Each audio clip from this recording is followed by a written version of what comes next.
A River of Words, the story of William Carlos Williams. When I was younger, it was plain to me I must make something of myself. William Carlos Williams, Pastoral. Like the other boys in Rutherford, New Jersey, Willie Williams loved to play baseball and to race his friends up and down the street. But when the other boys went inside, Willie stayed outside, climbing over the fence. In his backyard, he wandered alone through the woods and fields. In those days, just beyond town, there were still many wild places for Willie to explore. My Willie has sharp eyes. He notices everything, his mother told the neighbors. And it was true. As he walked through the high grass and along the soft dirt paths, Willie watched everything. When he grew tired, he stretched out beside the Passaic River. Gurgle, gurgle, swish, swish, swoosh. Gurgle, gurgle. The water went slipping and sliding over the smooth rocks, then poured in a torrent over the falls, then quieted again below. The river's music both excited and soothed Willie. Sometimes as he listened to its perfect tune, he fell asleep. As Willie grew older, there was less time to wander through the woods and fields or to nap by the river. In high school, Willie had classes and track practice and lots of homework. Willie is always in a hurry, his mother told the neighbors, and it was true. But when Mr. Abbott read poetry to Willie's English class, Willie did not feel hurried. The gentle sounds and shifting rhythms of the poems were like the music of the river. As the teacher read each line, Willie closed his eyes and let them make pictures in his mind.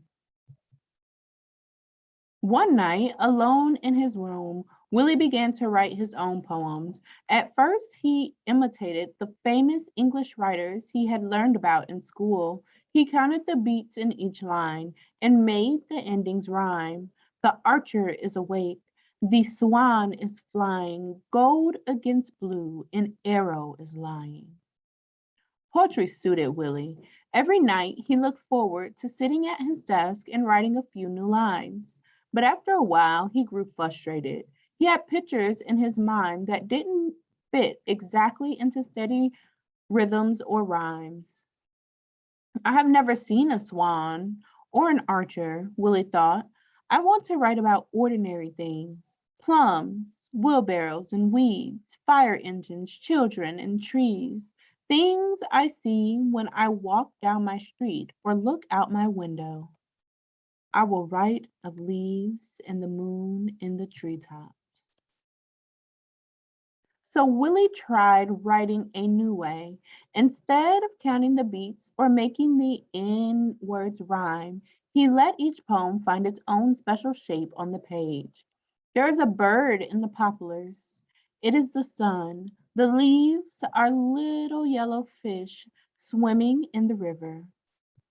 Oh, I see that picture that goes with the poem. When he wrote poems, he felt as free as the Passaic River as it rushed to the falls. Willie's notebooks filled up, one after another. My boy is a good writer, his mother said, and it was true. Unfortunately, no one paid much money for poetry, and Willie needed to earn a living. The little sparrows hop ingenuously about the pavement, quarreling, with sharp voices over things that interest them. Ooh, I think that's personification as the sparrows are quarreling. We know quarreling means fighting, and I don't think they're actually fighting as they're singing. Willie's mother had told him stories about her older brother Carlos, who was a doctor. When my father died, she told Willie, Carlos's salary provided for our whole family. Willie liked the idea of healing people and of providing for a family. But could he do both and still write poetry? Dreams are not a bad thing. I am moved to write poetry. So much depends upon labor. At age 19, Willie went off to study medicine at the university where he met Ezra Pound, Hyda Doolittle, and Charles Dumas. Ezra and HD were studying literature while Charlie studied painting. The friends spent many afternoons together discussing books, music, and art. The harder Willie's medical training became, the more he enjoyed the time he spent with them.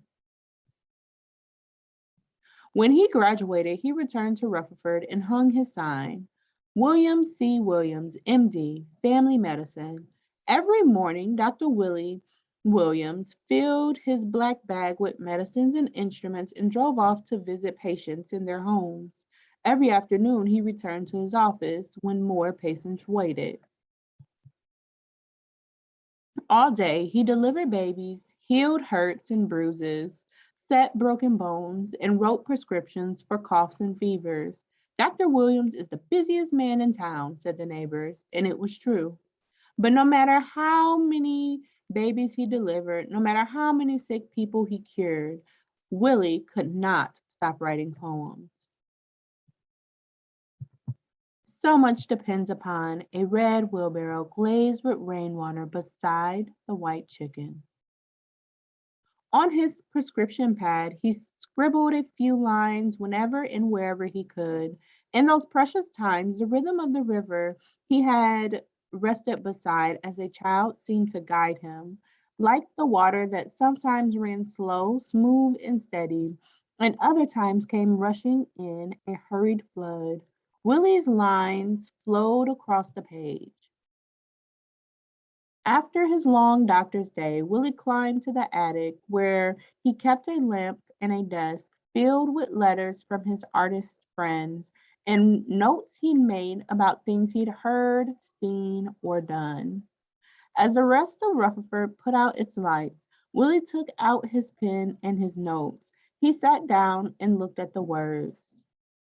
This is just to say, I have eaten the plums that were in the icebox and which you were probably saving for breakfast. Forgive me, they were delicious, so sweet and so cold.